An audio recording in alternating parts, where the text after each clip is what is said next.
full reaction, of course, to that statement by Shabana Mahmood in the House of Commons earlier on the illegal immigration crisis. Will it be enough to save the Labour Party from sinking, as the Tories did before them? Well, somebody who'll be praying it's enough is the Labour Party for Bassett Law, and that is Jo White. Jo, welcome to the show. It's a pleasure to have your company. We all listened in with eager ears, waiting for tough red meat. I put it to you, there's a lot of rhetoric today, but is there any substance? And so long as the European Convention on Human Rights, so long as the Council of Europe holds the whip hand, this is all hot air, isn't it? It's about, we've got a Home Secretary who's determined to write our legislation and sort out this mess that we're in. This is welcome not just by myself, but most other Labour MPs, and we're determined to get this legislation through.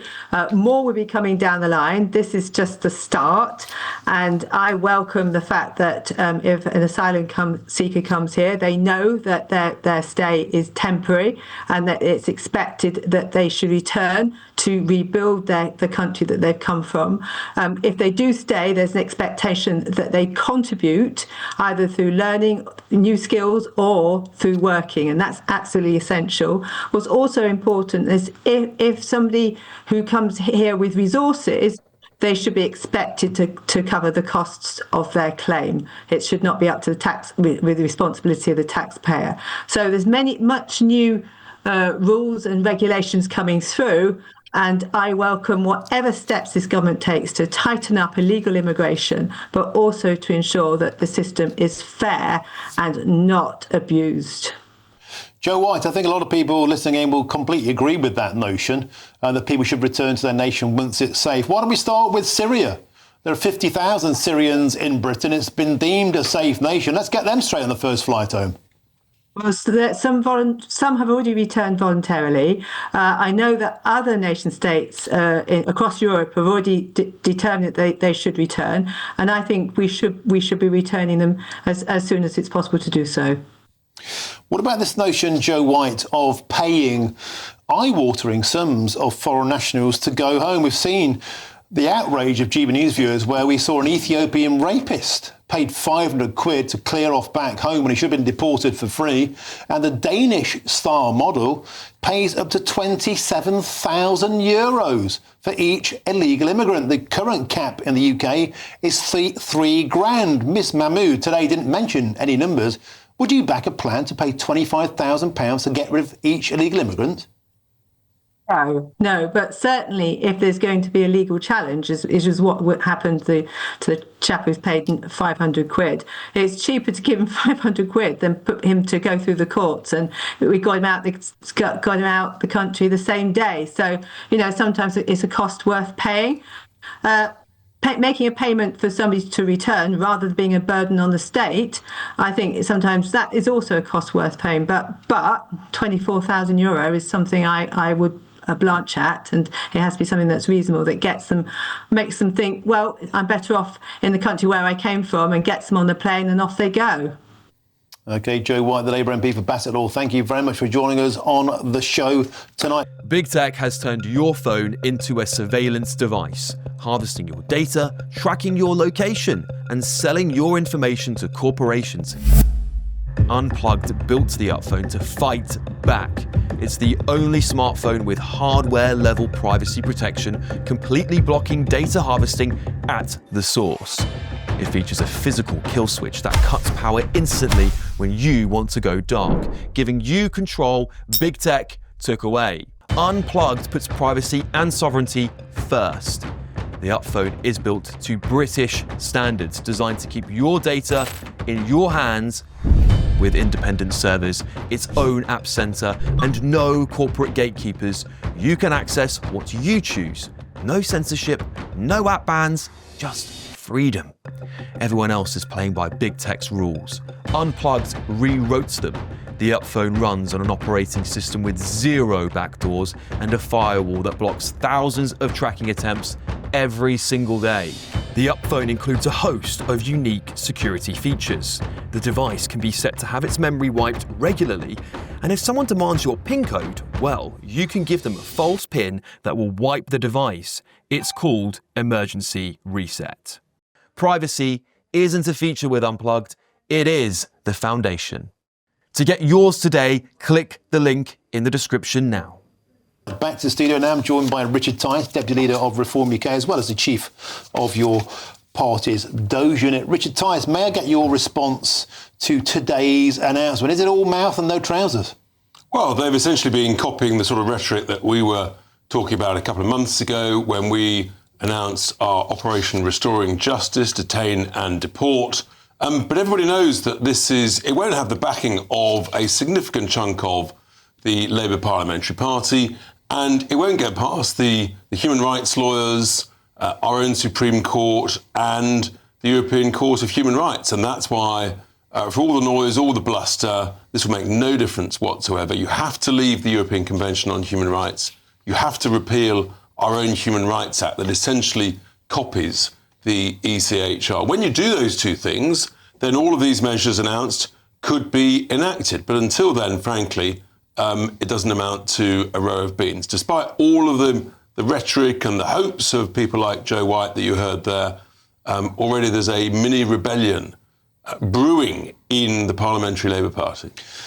But Shabana Mahmood said our friends at the Council of Europe will be up for negotiation. No problem. She's just admitted, therefore, that actually it's a problem for her and that she can't do it until she's resolved that negotiation. She's not going to resolve it. Are you absolutely convinced that this won't make any difference whatsoever to the numbers coming in? It'll make no difference whatsoever. There are thousands massing in northern France, and further in France there are thousands more.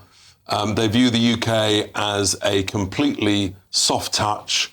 We're the most generous, and it's totally unsustainable. And the anger and fury of the British people, of all political stripes, is growing by the week. I was struck by Kemi Badenoch earlier on in the dispatch box, seemed quite chummy with Shabana Mahmood, more than in 70 days and her predecessor did in 1 year, she said. I genuinely want her to succeed, but we know how hard it is. Is that the point? The same pitfalls, the same problems will await this plan as awaited the Conservatives' Rwanda plan. Well, because neither of them were prepared to leave the ECHR. And what you've seen actually in today's response by the Conservatives is just proof that they are the uniparty. They're essentially two sides of the same coin, and they just won't deliver it because they won't do what is absolutely vital in order to secure these removals.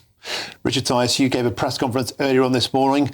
Your Doge unit has announced savings of some £300 million since the May elections and a huge amount of potholes, 136,000 potholes, well over 500,000 square metres of roads resurfaced, repatched in various counties, and also reinforcing the message we can make huge savings on the mismanagement of the local government pension schemes. But also I talked about the crisis in SEND and that actually this is special educational needs and disabilities.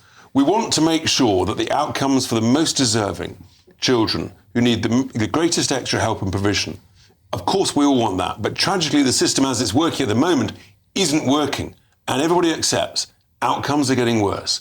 Every child is being let down, and there is a leakage of billions of pounds, whether it's to taxi firms, whether it's to therapists writing reports that sit on the shelf that aren't needed. The whole thing is in complete and utter crisis. I've called it out big time today. I was asked to do so by officers in councils who daren't say what I said today. And the reaction has been very positive. We want to work with the government. We've got to change this urgently. Otherwise, tragically, it's the most needy children who suffer. Nigel Nelson, let's bring you in now. 300 million quid saved thus far. This is what Reform promised. Are you happy about that or critical?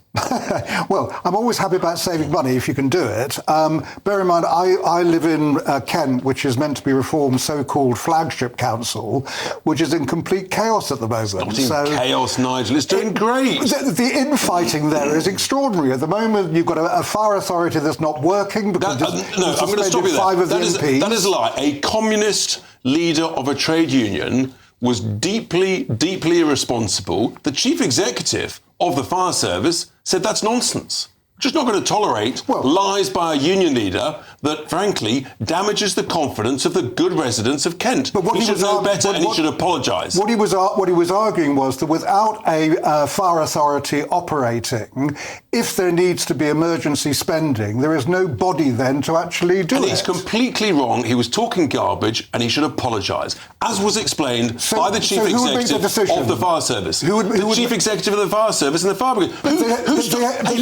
When there's a fire, who goes to the fire? Is it the councillors or is it the firemen and women? It's the firemen. But there is a limit on the amount of extra money they can actually have. Twaddle. Absolute twaddle. Well, there is a limit on that's what you have a fire authority for, that if you need emergency spending... And the fire authority, with the chief exec, they would do it, and if there's a requirement for any extra resource, of course the council would deal with it. But five councillors on the fire authority have gone. You suspended them. The scaremongering from that union leader was utterly disgraceful. I think it damaged the confidence of residents in Kent. He should be ashamed of himself. If he doesn't apologise, frankly, the man should resign. Nigel Nelson, what do you make of that? Well, I still go back to the issue that you've suspended 5 councillors who actually made up the fire authority. Councillors don't fight fires, Nigel. I think you know that. Who fights the fires? Is it a fireman or is it the councillors? I do know that. Right, then why are you talking such twaddle? Why are you scaremongering the good residents of the county of Kent? That should there need to be extra emergency money... Then they would get it. Well, End of story. From the leader of the council. The leader of the council. Ridiculous. So the leader of the council will take over from the fire. I'm not tolerating this scaremongering. Okay. We're running that county very well. We're saving tens of millions of pounds. Fire authority. We can appoint someone immediately. It's not an issue. Have you done so? It's not an issue. Have you done so? The issue is... Have you got new councillors on the fire authority? We've got plenty of councillors, and it's all happening. Are they on the fire authority It's irrelevant to the point as to whether or not... Not if it's not operating. Nigel, you are scaremongering like a communist union leader. You should be ashamed of yourself. The firemen of Kent are doing a great job. I agree with continue to do so. Well, then stop scaremongering and doing them down. But I also want the council to actually operate properly. The council is operating brilliantly and it's saving a load of money, and you should be ashamed of yourself. Gentlemen, I'm going to have to put my fire hose on this fiery debate and call time. Richard Tice, thank you very much. Nigel Nelson, superb stuff.